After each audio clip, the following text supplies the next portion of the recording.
Gininto ko ba? Magluluto naman po tayo ng merienda. Magluluto tayo ng banana Q.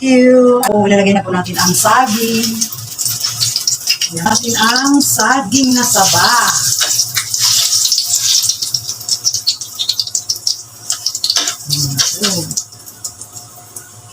Ayan na po ang saging na saba. Gagawin po natin banana Q yan. Pang merienda ngayon hapon. Ayan na po. Hello guys! Magandang hapon po mga Gininto ko ba?